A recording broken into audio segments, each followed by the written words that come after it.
Broadcasting live from the Business Radio X studios in Phoenix, Arizona, it's time for Phoenix Business Radio, spotlighting the city's best businesses and the people who lead them. Welcome, everyone, to Project Management Office Hours, broadcasting to you live from the Phoenix Business Radio X studios in Tempe, Arizona.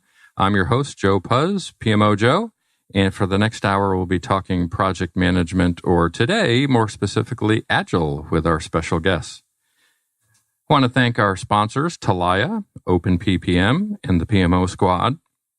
Talaya Open PPM is about a decades-old solution that's been popular in Europe, Asia, and Latin America, and they have entered the U.S. market.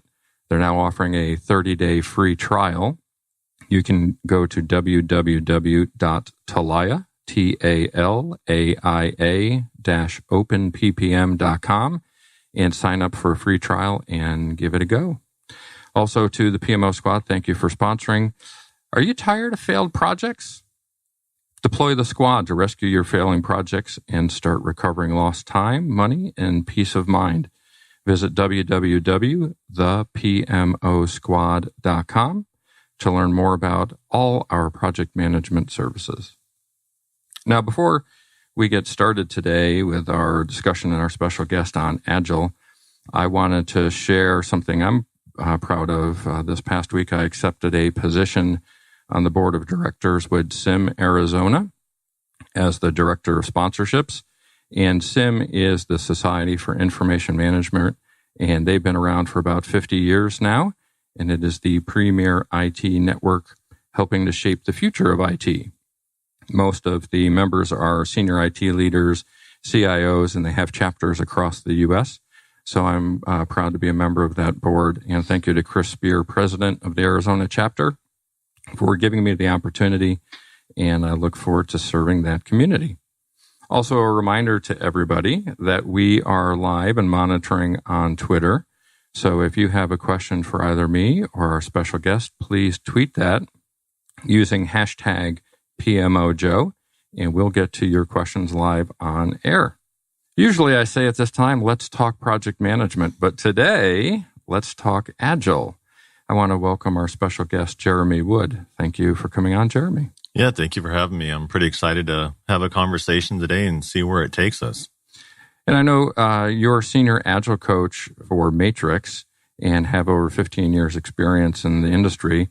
But I want to give you a moment to introduce yourself and what you do at Matrix so the listeners can learn a little bit more about you and your organization. Yeah, I appreciate that. So Matrix has been around for about 35 years. We do everything from IT solutions, professional services, offerings, staffing. And so I'm really happy to have joined the team about a year and a half ago.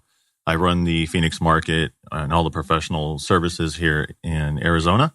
And so I enjoy getting around, seeing a lot of organizations around here, as I'm sure you do the same, and seeing all kinds of challenges, which are, what we enjoy doing and helping organizations out with. So, in addition to being an Agile coach, you also speak at conferences. And I know we originally had on our roster Kristen Call, who's the president of IIBA, was going to be a guest with us today, but she had a conflict. And they have an upcoming conference, I believe, that you're going to be speaking at. Yeah, absolutely. So, yeah, it's a good segue there. So, BAD, Business Analyst Day in the Desert. It's a one-day professional development conference for business analysts and all the associated professional industry workers. The conference is going to be hosted at the Desert Willow Conference Center in Phoenix on Tuesday, September 18th. It's going to be hosted by the Phoenix IIBA Chapter, as you mentioned, and the title sponsor, ASPE Training. At the conference, people are going to have the opportunity to network with business analysts from other companies around while learning about things veterans in the industry are doing, hot new topics, upcoming trends, and a whole lot more. They'll be able to also earn continuous education credit from the IIBA as well as PMI. So that's always a nice benefit. Absolutely. Everybody's trying to get their PDUs every year. There's going to be a lot of great speakers this year, including Bob the BA, the founders of Watermark Learning, Richard and Elizabeth Larson. Myself will be a speaker there, Jeremey Wood, and there's plenty of others as well. So it's going to be a really exciting event. There's great offerings such as group packaging and things for organizations that are looking to get a couple people together. And right now we're actually offering a promo code. If you use the promo code PMO office hours, all one word, you can get an extra $25 off the early bird price. And we can what was the date for the conference again? Yeah, it's Tuesday, September 18th. That's great. And Kristen's been a big contributor on our show, so we appreciate that. And Jeremey, obviously, listeners will get to learn a little bit more about you on the show today. But to hear Jeremey more, obviously attend the BAD conference. And it would be great to go out there and see what everybody has to offer, because project management and business analysis obviously are two disciplines that go hand in hand. So it's great to be able to support them. But let's talk a little bit about Agile as we transition off of that. And we've had several guests on the show where we've had topics where we have the discussion or debate, whatever you want to call it, of Agile versus Waterfall. And I lie in the middle of that camp to say I want to get as many different tools in my toolbox as possible, because each situation is going to be unique and you want to be able to use the right tool at the right time. But what we've never done is focus an entire show on Agile. So thank you, Jeremey, for coming on. I think this is going to be a great discussion for everybody. How have you seen traditional PMO, right? The project management office. It evolves over time, of course, but when they make a move to Agile, how does that happen? And what does that transition look like? Well, it's a great question. And I want to go back and echo your comment, right? That there's many different types of projects that are going on. And so there's always a best tool for that type of application. So I'm glad that you said that. So as organizations are moving away from kind of the traditional project management office, it's kind of the thought that comes to mind is that command and control, right? Leadership leverages that office to get visibility into the projects. They want to understand funding. They use things like earned value management. Are we on track to deliver what we promised? What does that return on investment look like? Do we have issues in the project so we can help resolve those? And you get that really famous RAG status report. And we always look at the yellow ones and go, don't worry, it's going to get green. So usually there's a lot of fear for those members working within a PMO when they hear the word Agile. What does that mean to me? Is my job going away? There's a lot of fear with some of those things. And really, it's just about turning it into what I like to think of as a center of excellence. What are the best approaches and ways to work for our organization? And how can we continuously discover that and work in continuous improvement? And so we want to continuously inspect and adapt. Are the things we're doing today the most efficient and effective things for us to do? And usually two things come to mind around this. One is funding, because traditionally projects are funded by project. It has a defined start and end. And the other thing is really, what are we measuring? And traditionally, everybody has kind of a predisposition to KPIs. And so today, what a lot of organizations are moving towards is we don't want to fund projects, because generally the things we're working on continue to exist after the project's over. And so we look at those as products. And that might be a service or a physical good. And so what we want to do is keep continuous flow of value going to that item, because the team should stay together. They learned how to work together efficiently and effectively. We know how much they cost, and we get predictability on how fast they can deliver things. So what we want to do is just keep flow going to that product versus funding chunk style to projects. And so it's a big mind shift for especially finance to do.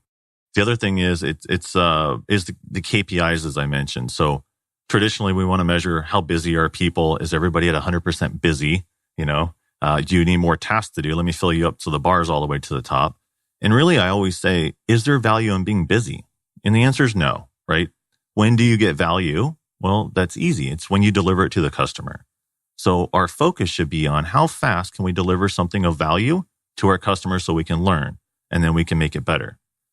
And so what companies have done now is moving away from those traditional mindsets of planning towards projects and looking at what are commonly called as OKRs. And those are objectives and key results. So we want to focus on what's the outcome we're trying to achieve. And when we look at the outcome, maybe increasing market share 20%, now we have some realistic things we can measure against. Well, that's going to mean, and I'm making numbers up here, we're going to have to increase subscriptions to our service 10% this quarter. We're going to have to do something else 15% better. And then we can ask ourselves, what is the type of work we would have to do to accomplish that? And it's really working backwards from our end goal to figuring out what's the work that we need to do that. And then we know we're measuring the right things because it's our desired outcome versus something that we built up front thinking we had value and predefining all of the work. So very different. So yeah, obviously very different. And it makes me think back to my days in Six Sigma, where we would be doing projects as a process improvement, but the project was the initiative to implement the change. And then the project would be over and the product in your reference or process would live on. Mm-hmm. But we didn't have the project team providing results, right? The team that was involved, there was no measurement system for them to say, what was our ROI on the project? Because the project's over. You can't measure ROI the day that you finish the project. Right. You need time to actually get the results. So I think what I'm hearing is maybe Agile is a redefinition of the way that organizations may have been behaving previously, but now it's putting it into an organized structure of how to do that. I'm actually glad you asked that. So there is so much misconception out there in the market that when people hear the word Agile, they either crawl underneath their desk or run away screaming. Wave the white flag. Or they're going to be like, oh my God, I love Agile. Thank you so much for saying the word. Really, Agile has no process at all. And that's what is hard for people to grasp, right? Because most people, when they hear the word Agile, they think about things like Scrum and they think about sprint planning and user stories. And so the first thing I do to a group is say, okay, let's look at the Agile Manifesto and let's look at the principles. And it tells you how to do nothing. It tells you how to think and how your behavior should be driven by. That's it. It doesn't say anything about any kind of ceremonies or user stories or sprint planning. Those are from the frameworks that people have found to be valuable to help try to accomplish being Agile. And so that's the first thing I try to separate in people's mind is that Agile isn't something you do, it's something you are. And so once you clearly understand that and you're focused on the outcomes and where you're putting your energy and focus, it's much easier to course correct on the process that you're doing to try to achieve those. Yeah, I had mentioned on air a few episodes back that I had attended a sim event where Peter Green, I believe he's from Agile for All, was a speaker.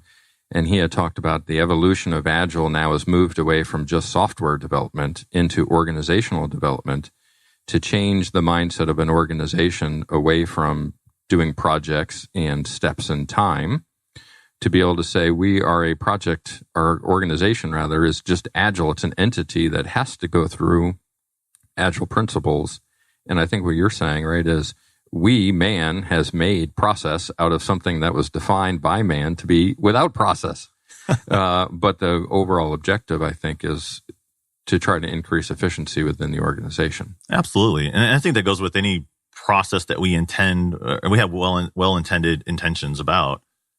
That was interesting. Intended intentions. Anyways, but yeah, people always associate Agile with software development, and trying to think of that outside that box is very challenging for people. So I like to raise awareness of where this works outside. And so in Holland, Scrum is used. And so they actually use Scrum in the educational classroom. And they form teams around that to have diverse skill sets.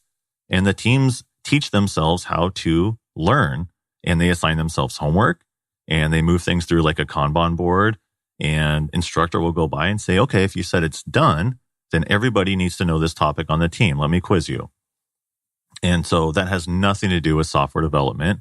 It's an approach to solving problems and getting work done. The team's in charge, and there's ways to validate that happened.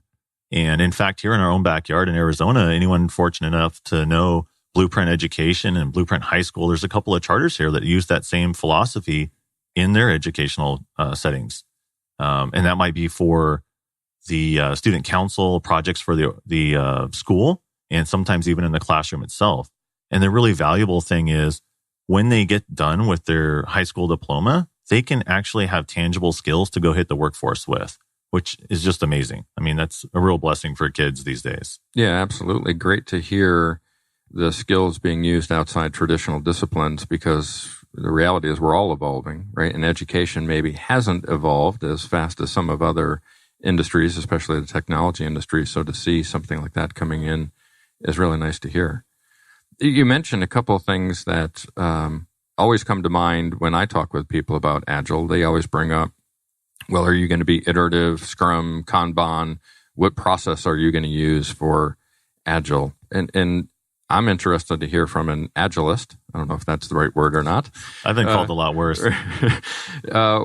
What is the difference between Scrum and Agile and Kanban and iterative, right? All the terms that are out there. Can you help provide some clarity to all of us that really want to know a little bit more? Yeah, so I'll start with Agile again, right? Agile should be a way of thinking, right? Where do we put our focus and energy on?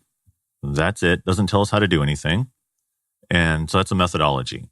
Then we get into frameworks, which is a way to try to accomplish that. And so you mentioned a couple of the most popular, which is Scrum, which is by far the most popular. There's Kanban, and there's probably about 40 others in addition to that are all considered Agile approach or frameworks. And one thing that I've come to know and realize over time, that the reason why there's over 40 of them, because none of them are perfect. Right. And if they were, it would just be called the way, and we would do it. Right. Yeah. But it has evolved so much over time, as you alluded, that Peter Green had mentioned. When people thought of what Scrum was or Agile in their mind 15, 20, 17 years ago, whenever the manifesto was signed, it was very simplistic.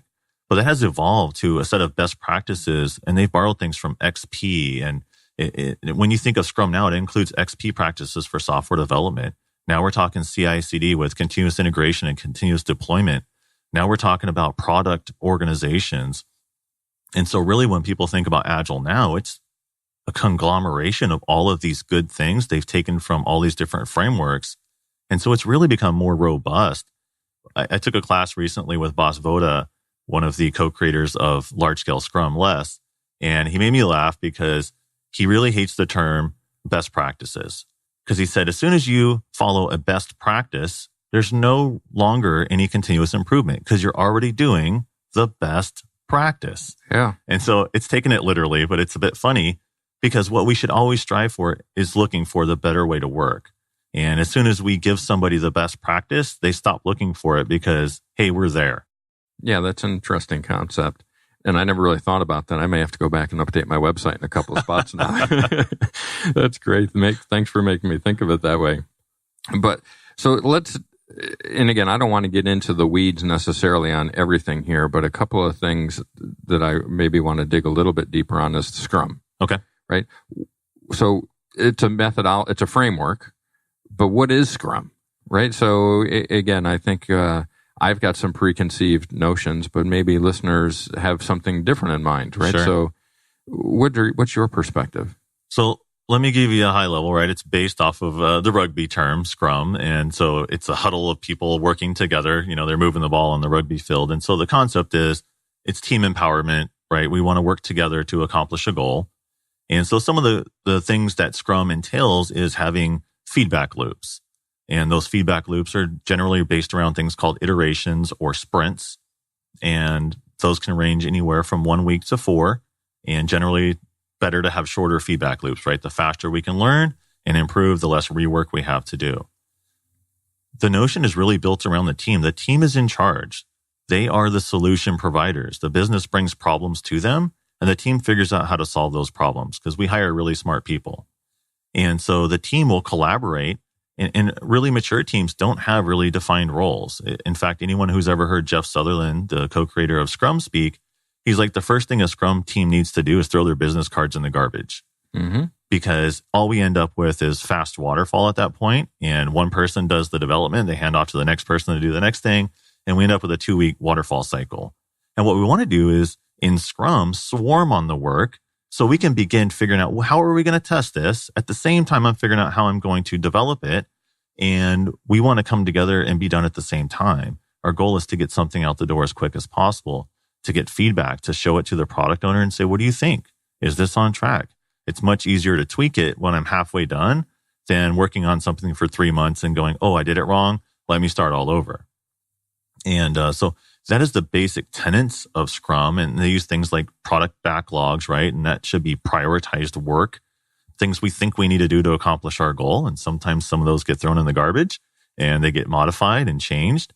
but I like to think of it as just-in-time planning. We put effort into it more as it gets closer to being worked on, and not so much when it's further out, because it's probably going to change, because we learn. As we work, we learn. And so that's what Scrum's really about. Feedback loops, the team working together, and really not trying to have defined roles, and figuring out how quickly can we get something in front of someone's eyes to get feedback, modify it, and get it out the door. And then then you get into those other topics like DevOps and how do we now work all the automation to get it to the customer faster. And like I said, it's just that real set of robust best practices that are, now I said best practices. Yeah. Language. But that's what we're trying to achieve, right? And of course, the key with that, to vary slightly from Rugby, would be luckily no bloody noses and cauliflower ears out of those scrums. No. It's working together, or are we looking for battles? It definitely does happen. A couple of cauliflower ears on the teams I work with. Okay. And some arm wrestling matches as well. Oh, fantastic. I got to come where you are. It's more fun than what our squad does. Now, the other thing that's coming to mind as you're talking through all this is generally going to be a major transformation for the way organizations do business. It's non-traditional, at least from what traditional is.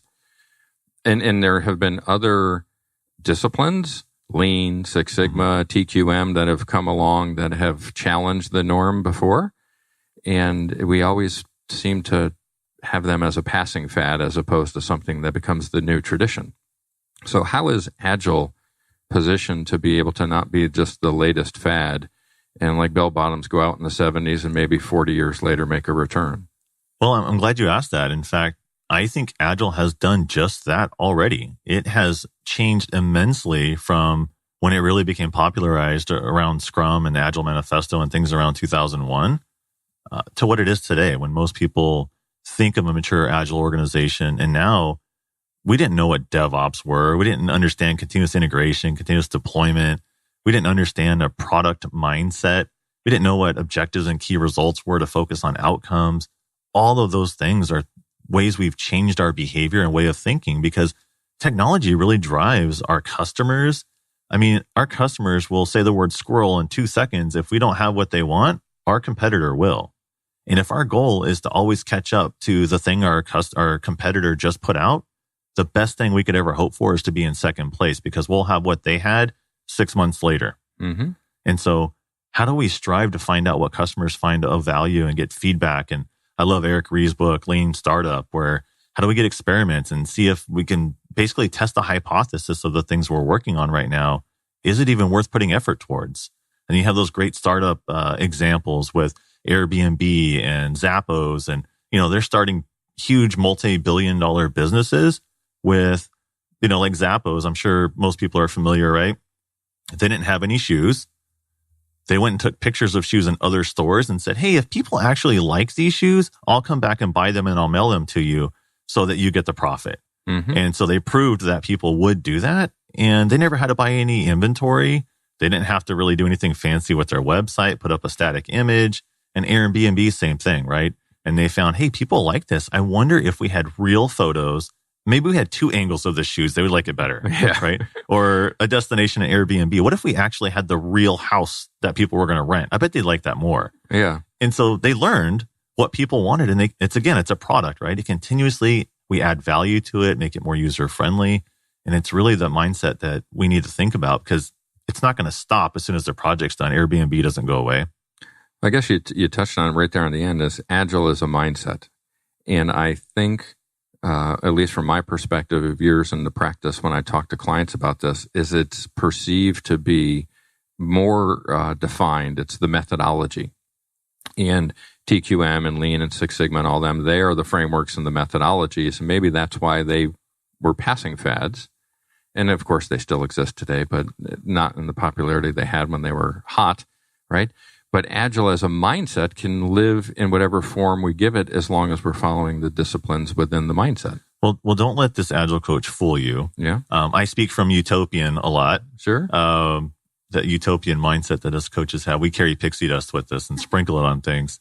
That's the way companies should perceive Agile, right? But to your point, more often than not, it's, hey, we're going to do Agile, right? And here's this new process, go forth and flourish. Here's Scrum, right? Everybody has to do Scrum. You're going to like it. You're going to enjoy it. And you better track these metrics or else. And we beat them over the head with it. And we never get that perceived value that we thought we were going to get. And then we wonder why, because I like to call it, we're making, basically dark Agile, right? It's a concept we've come up with my company.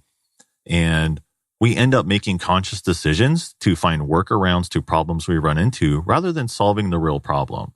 So I've got some examples of teams I was working with. They didn't have any feedback from their product owner, so they weren't sure if they were delivering what they were supposed to. So the business decided, rather than let's get involved and get feedback to the team solving your problems, well, they're really busy. So, hey, after you do work for a couple of weeks, why don't you send them a link and just screen record what you did? And whenever they have time, they'll look at it and email you back something.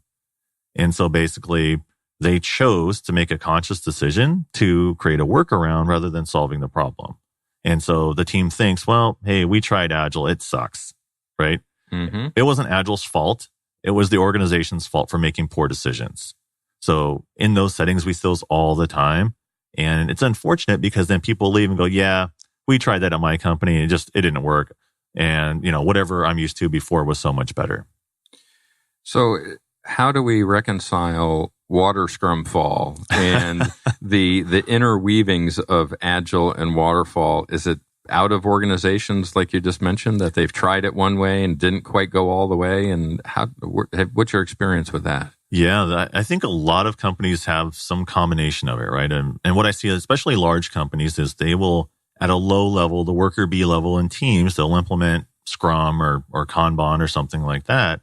But then they, with a death grip and funding, will not change programs and portfolios for the life of them. And so they get to a point where they can't get any additional value and they can't figure out why, right? Because we're still funding projects. We still have to report back to program teams. We still plan these big overarching efforts that last, 6 months or 3 years at a time.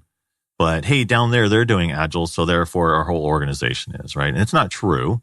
We talk about business agility, right? This is where companies strive to be. And it's to your point, right? Marketing does it. It's legal. It's the technology group. It's if we don't have the business folded in, because the business is the one facing customers and getting feedback, and technology helps solve those problems. And if we don't have a tight-knit communication between them, we're just looking for failure. So we've had some pretty good discussion on this, but what I haven't heard yet that I'm assuming is out there is the benefits of Agile, right? Why should my organization or my department or my team or any, even outside of work, right? I mean, why should we adopt this Agile mindset? What's the benefit to that? Well, I'm not going to spew off any kind of like numerical values here because I think those are silly. Yeah. But what I do believe in is the fact that if we can change the way people view work, focus on who their end customer is and the problems we're solving for them, get really fast feedback to find out if it really provided the value we thought it did, then we're doing the right thing. And our customers will be happy. And when they are, they usually spend more money, which makes us more successful. And as a team, when I'm the worker bee doing something, I find a lot more job satisfaction when I get say and input in providing value to the customers versus being told what to do. Here's your task list. So the value really is I'm able to provide faster value, ensure that it's the right thing I'm delivering to customers, solve the right problem. And those are things that drive efficiency and save money as a byproduct of doing those things. So to me, that's the way I would describe it. Versus maybe other coaches would say, oh, yes, data says 23% increased savings and blah, blah, blah. Maybe, right? Maybe there was an instance. Yeah.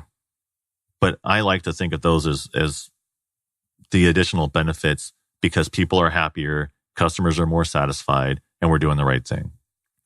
Well, I like that you shared, I think, some reality with us, right? That as a coach, you're out there with the pixie dust spreading it because that's what you believe and that's what you're trying to work towards is the utopia. But the reality is a lot of organizations just haven't been able to make the transformation yet. Heck, it's only been 15 years, right? I mean, it's still a very immature mindset or way of doing business in the world. So it's going to take time to really sink in, I think. Yeah, one quote that comes to mind on that is Peter Drucker, and I love it. I use it all the time, is culture will eat strategy for breakfast. Mm-hmm. So it doesn't matter what perfect strategy you have. If that company is not ready to adopt and change the way they fundamentally think and work, it will never be successful. And they will spend millions of dollars and end up no better than they started. Yeah. What we haven't done on any shows previously, because we've been having a different type of discussion, is really dig into some almost case studies, right? Here we have an Agile coach who's done this, has gone out and helped organizations, and a lot of organizations are still struggling with this, right? But what we as our listeners can benefit from is maybe a little in-depth review of some of the work that you've done. And we don't have to get into naming names, of course, of companies, but walk us through, right, a Agile transformation to help us understand where the challenges are, where the pitfalls are, where the benefits can be, where the struggles are, and as a coach, where you spend a lot of your time trying to help these organizations. Yeah, that's a great question that has almost no bounds there. So let me pick a space to play in. Yeah. I'll jump in every once in a while just to steer the ship if I have to. Yeah. So let me give you my approach here, my company, how we approach this. The first thing I want to do is come in and do what we call a discovery. And the reason why we call it discovery instead of an assessment, because what do you think when you hear assessment? Oh, great, I'm being graded by the Bobs, right, from Office Space. And so rather than that, we want to do a discovery to identify from the worker B level up through leadership, what are the things that you find you're really doing well already? What are the things at different levels that are challenges to you? And through a bunch of conversations, we'll be able to get a good picture of where are you today, realistically. And I know your end goal of where you want to get. And so from that, we can build a plan to fill those gaps with those opportunities. And so we'll build kind of a short-term Agile roadmap. And generally, that's going to start with us having discussions and buy-in from leadership. Because as we all know, many companies have a flavor of the day or flavor of the month. And if they don't see leadership really buying in, supporting, and driving this new thing, they're not going to try too hard, because by the time they get the hang of whatever that thing is, it's going to change. Here we go again. Exactly. Yeah. And so you get the eye roll from the teams, and they're watching their clock ready for that to change. So that's really important that leadership conveys we are fundamentally changing the way we want to work as an organization. And it's not just, here's this new process, IT, have fun with this, and let us know when you're successful. It really has to be pervasive throughout the organization. And one of the phrases we use in my company, we've trademarked, is holistic agile. And so you think of holistic as throughout the entire body or body of the organization. And so we use that to say, well, that means not just IT, that means legal, that means marketing, that means the way we recruit and retain people, HR, right? Everybody is going to fundamentally change the way they work so that we're all working the same way. We speak common language. We are ensuring we're always prioritizing work versus being busy. And so if we start there, that's an excellent start. And then generally it goes at a high level. Now we want to get some high level awareness, some trainings out there, big groups where people understand common language, maybe some approaches that they might be learning like Scrum or Kanban to at least set the stage for what that might look like for them. Answer questions, because people will fear their jobs are going away. And oh my God, what does that mean if I'm a manager? Am I even needed anymore? And so we try to touch on all of that.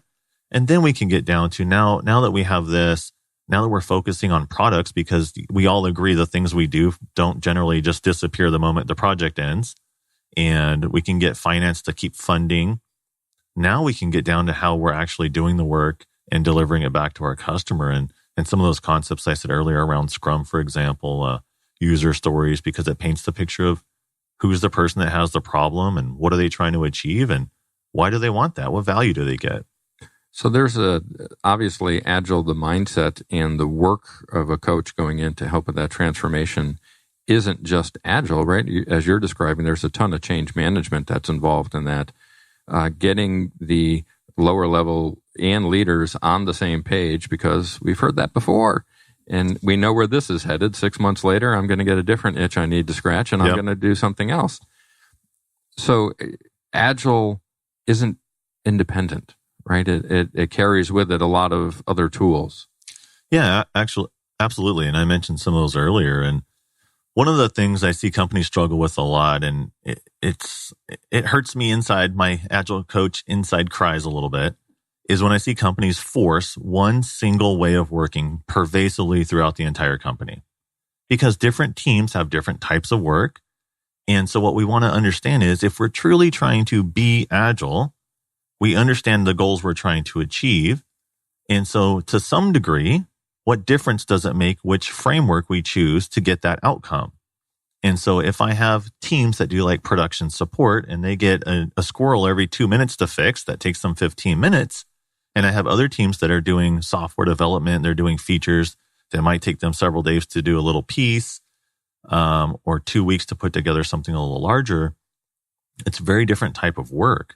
And so the production support team might say, hey, Kanban works excellent for us because we can focus on cycle time, lead time. We can focus on work in progress limits and getting something out the door as fast as possible.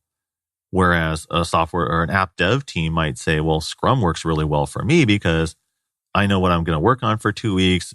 It's going to change very little other than a couple of discussions we're going to have. I know the problem I'm solving, and we can swarm on those bigger items together, but they're not going to change every 5 minutes like an incoming call for a customer. Mm-hmm. And at the end of the day, they're both agile frameworks. Sure. Imagine that, right? Yeah. So you tell a leader that like, it's okay, settle down, take a seat, have a sip of water. It's okay that they're doing different things. And yes, they are still both agile. Let me throw the but into that, right? Mm-hmm. So I've been in organizations where we've been consulting with them and set up within a team, within a department, where we were going through because of the digital transformation was happening within this team, and they were going to adopt agile processes. And the e-commerce engine was going to work off of agile development mindset. Scrum and production support was going to be there. But guess what?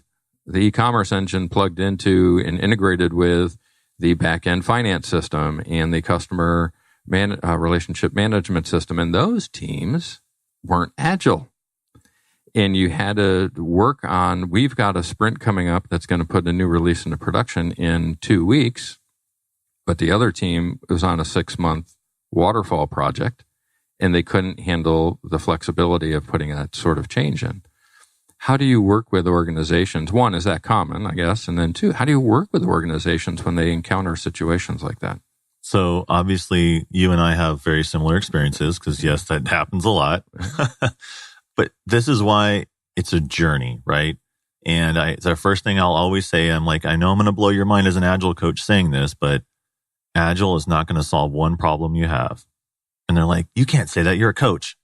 And I'm like, really? All it's going to do is shine a really bright light on your problem and let you choose, do you want to solve it or find a workaround, right? And so we have to understand just because one team is following some Agile framework, it doesn't necessarily mean that everything connected to it is going to work flawlessly. Because as you mentioned, we have other groups that are working different ways and different timelines. And so this is why I talked about business agility as a whole to really achieve the goals that we're trying to do. We run into those limitations, and it's no different than you think of Six Sigma, we think of Flow, Toyota Production Systems. We find where those bottlenecks are at, and that's where we move next to try to fix it. So as a coach, the first thing I want to do is go to that problem and say, okay, how can we start to improve this area? Because I have downstream impacts. And so probably a similar approach if you're using any other traditional framework, whether it's based off of PMBOK or Waterfall or whatever, you're going to do the same thing, right? You're going to find somewhere that's a pain point and you're going to go work on that. And so that's why, it's really important that I paint that picture because it's reality. Just because this team over here is doing Scrum and they're connected to this 3-year program, well, you're going to have a problem, right? So until we start working through all of it, it can improve, but we won't solve it until we get to where we're going. So it's a journey, and you don't stop believing that it's going to work. Can you sing that? I was thinking for about 30 seconds, how am I going to put that in after you mentioned that? That's great. So, this is a great discussion, and a lot of organizations are probably wanting, or listeners wanting to learn more about Agile itself, right? And is this going to be a fit for me? Where are some tools, right? The PMI has the PMBOK for project management. It's kind of the gold standard, at least in the States, as to what to follow from a guardrails perspective. Is there anything similar for the Agile mindset? Yeah, probably one of the most, popular, if you want to compare it to a PMBOK, is probably the Scrum Book of Knowledge, and that's on scrum.org, which is pretty popular as something of basis to read about. But there's just a ton of great articles and case studies out there that I would encourage people to look at. Like Scrum Alliance has a lot of those posted. My company with matrixres.com has a lot of blogs on there and case studies that we've done with organizations. And so I encourage people to read about those because those are real world examples. And it's one thing to read about philosophy in a book. Mm-hmm. And it's very different in reality with what, people like you and I, when we hit boots on the ground in organizations, see, because there's a lot of intangible things that aren't in the book. That's for certain. Yeah. One of the other challenges that organizations have with the shift to Agile mindset is they have an investment in software or tools that are already tied to traditional project management. So the plan views, the clarities, the Reichs, all the different software tools that are out there. And some of them are quite expensive in long-term licensing agreements. How do you help organizations overcome those challenges? And are there tools similar to those that are more appropriate for the Agile world? And again, not looking for any endorsement of a specific tool, but just your thoughts on tools and how that relates. Yeah, that's a great question. And you know what? If I had a soapbox right now, I'd probably stand on it because this is one of my huge pet peeves as a coach. I see organizations way too frequently let the tool dictate how they do work. Oh, yeah. And that drives me crazy. Why in the heck would you let a tool tell you how to work? You need to find out what is the most efficient and effective way to work. And the tool, imagine this, should support that. Crazy thought, right? Yeah. But to go to your point, yeah, a lot of companies have that dichotomy of traditional funding and things are tracked through like Plan View, for example. And then we're going to use an Agile management tool over here. And how do they integrate and how do we do this? And that, again, is part of the journey, right? Traditionally, those things are because funding is based off of projects. And then, oh yeah, you guys over there go be Agile. But some of the most popular tools in the industry are tools from like companies like Atlassian, which has Jira. There's version 1. There's CA Agile, which everybody still calls Rally and drives them crazy because they spent millions of dollars to have it still have the old name. And so those are some of the really popular ones that are out there. But there's a lot of them, right? Again, going back to a recent conversation I had with Boss Voda with Les, is he'll do a huge organization like Nokia, and the tool they used to track their product was Excel. Imagine that, right? And so again, a tool is a tool is a tool. How do you use it? And are you trying to track all these old traditional KPIs and force them through some system? And so it really depends on the maturity of the organization and what they're trying to accomplish. But it is part of that journey. And again, I would highly encourage companies, take a step back. Are you letting the tool dictate how you work, the language you use, or are you finding the best way to work and things to do and hoping the tool you find supports that?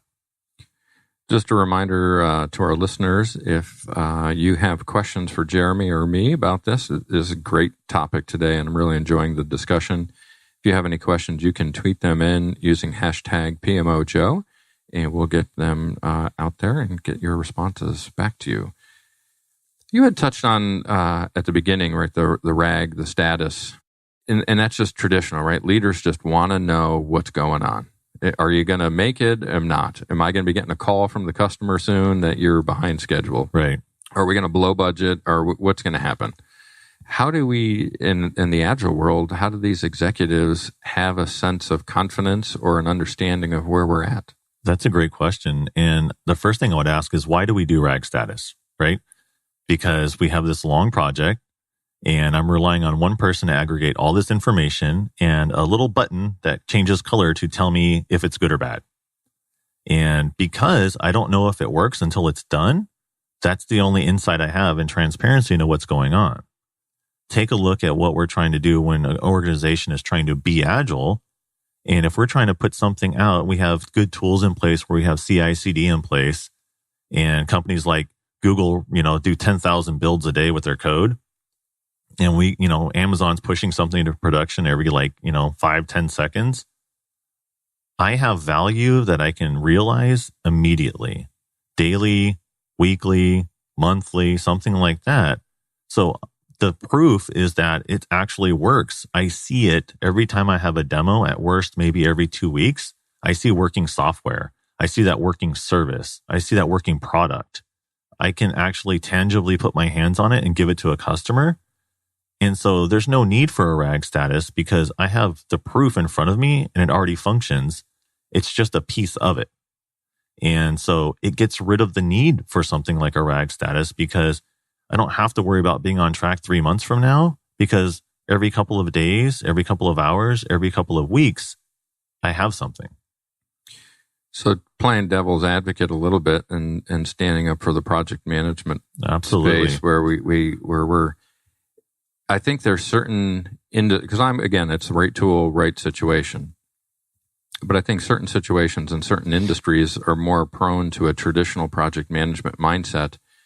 And when we're launching somebody into space, we may not want to iterate and give the demo because of the expense of a blown up rocket, right? Unless you're Elon Musk and you've got billions of dollars you can burn through. But the RAG in that situation, right, the red, amber, green, almost seems more appropriate just because of the situation. And not that it's traditional, who cares, right? But some sense to be able to report status on a more iterative or stepstone basis from Waterfall versus Agile. Yeah, we talked about this a little bit before we even got going here, but that's exactly right in the sense that there are so many different types of industries, organizations, and things, and there are certain projects and settings that are just work amazing with Waterfall. And so in those settings, it doesn't make sense to try something new. If I'm in a production line and I'm making widgets all day, the change I have is minimal, if any. If I'm building a house, I know all the code standards and the city codes and the ordinances, and they're probably not going to change by the time I get done building my house. Those settings work really great for very fixed, planned out schedules. We talked about, you mentioned the rocket ship and government, right? Those things are very predefined, and here's your multi-year thing, and that's the way we fund and do our work. And so those are great settings for those types of work. But there are other settings where software, for example, with new technology coming out, integration and new tools and languages, things like marketing and social media where customers are interacting and changing their minds every 2 seconds, like my kids. And those are excellent settings for trying to work in a more agile way because we need to be flexible and do little things to test and see if we're getting the right feedback. And so, again, choose the right tool and put it in the right setting for what you're trying to accomplish, and you're going to be happy regardless, right? And that's what I love about this show and what we do, right? Project management office hours. I think people have a mindset of what project management is. And I'm trying to expose our community to Agile isn't by definition project management. But what the PMBOK change, right? We came out with version 6 just recently, and they have now an Agile component into it because we're making the recognition as an industry that project management doesn't have to be one way. And we can adopt Agile mindset into how we're executing projects, because ultimately, what is the goal of a project? To deliver a result. And while Agile may be slightly against the ending, right, the product goes on and a project ends, the mindset and the tools we use certainly can be beneficial throughout the life of a project. Yeah, and to me, that's the thing I touch on more than anything is really the mindset. I work that into all kinds of activities and sessions and workshops that I have. And if people don't walk out of a session with me, a training, certification, coaching opportunity, whatever it is, understanding that it's about the way you think and are we choosing to do the right things for the right reasons, then I've failed them. And that's the way I grade myself. I don't care if you understand some process I explained to you. I want you to understand, what are we putting our energy towards? Is it the right thing? Does it benefit our customer? And, are we being respectful and are we all focused and working together? And those are the things I try to convey because that's where the real value is at. Well, I know I walk out of here today knowing that I'm now a convert in the sense of I'm not trying to develop best practices, right? So you've won me over so far. That's fantastic. One other thing I wanted to touch on, because you've mentioned it a couple times, is the funding model, right? Traditional organizations, project-based funding, strategic plans, annual budgets, et cetera, all seems like it kind of gets blown up in an agile mindset. How does that work? Oh, this is a fun one. So I usually use the iron triangle here to explain this. And the traditional one in Waterfall would say, here's your fixed scope, right? Here's your business requirements document. All I want you to do is look through it and tell me how much is it going to cost me and when is it going to be done, right? So the fixed is scope and the variables are time and money. Mm-hmm. Agile flips that on its head. And it says, what I want to be variable is the scope. I know I can fix time. You can give me a date and I can fix cost because I know how much these people make and I can do math between what they make and the timeline you gave me. And the conversation around scope is your job is to put the most important things at the top of our list and we will work them in priority order, which constantly evolves and adapts. And when we run out of time, the one thing we can promise you is we always worked on the most important things and deliver the most value to our customers. And so it's a very different way of thinking. And I always use the analogy of Microsoft Word because people are very familiar with this tool. And if you were a CEO of an organization, would you say, I don't want to sell Microsoft Word until all of Microsoft Word, all the functionality we know today is done and then I can sell it? So we use things like VBA coding in the background, watermarks, mail merge, putting checkboxes in there, things that are very obscure. Or I could focus on a more agile way of doing that and say, well, 80% of my customers would be pretty happy and get use out of Microsoft Word if I can bold, change fonts, and underline. Mm-hmm. And then I can choose, do I continue to add more value to Microsoft Word, or I got this crazy idea called PowerPoint, and I can put static images on a white background and text, and 80% of people can get some value from it. It doesn't have transitions yet. It doesn't have any music. It's not fancy, but I can display and show some kind of a presentation. And then I go back and ask myself, well, do I continue to add something more to Word or PowerPoint? Or I got this crazy idea called Excel. Go with me here, right? And so that's the way we need to think as organizations. Do we think of a project of get Microsoft Word done? Or do we think of the products and the value of where we're putting our effort in the way I described it, of taking that thin slice across different things, because I can start making money a heck of a lot faster than you can. What I loved about that example is it was something that we're all familiar with because we're all Office users. And I think we've all struggled with the Microsoft, why don't they have that feature? But then about a year or two later, along comes a new feature. And even within Microsoft Project that we use for project management, yep. Right? And PWA came along so we all could get it in the cloud and not have to get Project Server, right? So many different adaptations for that description that you just walked through. And in that case, we're always on time and within budget. But what we deliver is the most important. And we don't argue with our leaders over why we're overspending and why we're taking too long, because really what we're doing is what we committed to. Exactly. It's a great mindset. Yeah. Well, we are approaching the end of an hour, which is amazing how fast this discussion went by. I can tell you one thing. I'm glad that we picked a single topic and really focused in on it. I hope our listeners enjoyed getting more in-depth on a single topic. And I think we'll probably do a little bit more of this in the future as we go forward with our guests. So, Jeremy, thank you for bringing your expertise and sharing with everybody your expertise on Agile and all that you do with Matrix. Yeah, I really appreciate it, Joe. It's been a lot of fun, and this hour flew by. Like, I literally can't believe it's been that long already. So thank you, everybody, for listening in, and I had a blast, so thank you. And if you could, just remind everybody again about the BAD conference that's coming up in September. Yeah, and just to be clear, it's not bad because I'm going to be there. Again, Business Analyst Day in the Desert, and that's put on by the Phoenix chapter of IIBA, and that will be September 18th on a Tuesday at Desert Willow Conference Center. And just as a reminder, use the promo code PM Office Hours and get that before the 7th of September, and you'll get $25 off. And as far as people getting in touch with you, learning a little bit more about you or Matrix, how can they reach you? Absolutely. So they can reach out to Matrix on matrixres.com, or they can shoot me an email, jeremy.wood@matrixres.com. Also, I'm happy to entertain some questions and concerns or crying emojis.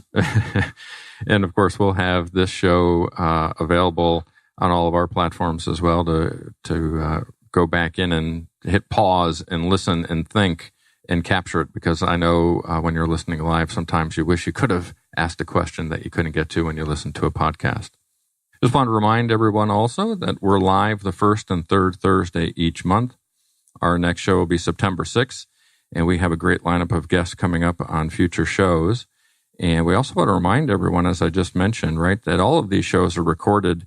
So please be sure to subscribe to Project Management Office Hours podcast on iTunes. We're on iHeartRadio, Spotify, Spreaker, you name the podcast platforms, we're out there. Also want to thank our sponsors, the PMO Squad. They're 100% project management focused, not on best practices. 100% of the time, providing leadership to set up project management, PMOs, PM training, PM software, and project managers to run your key strategic projects. And of course, Talaya, where they focus on rapid implementations using common integrations to tools like Jira and Microsoft Project to give you a solution that's going to be able to help you deliver. You can get more information and sign up for your free 30-day trial with Talaya by going to www.talaya-openppm.com. That's it for now. Office hours are closed. Until next time, I'm Joe Pusz, PMO Joe, and you've been listening to Project Management Office Hours.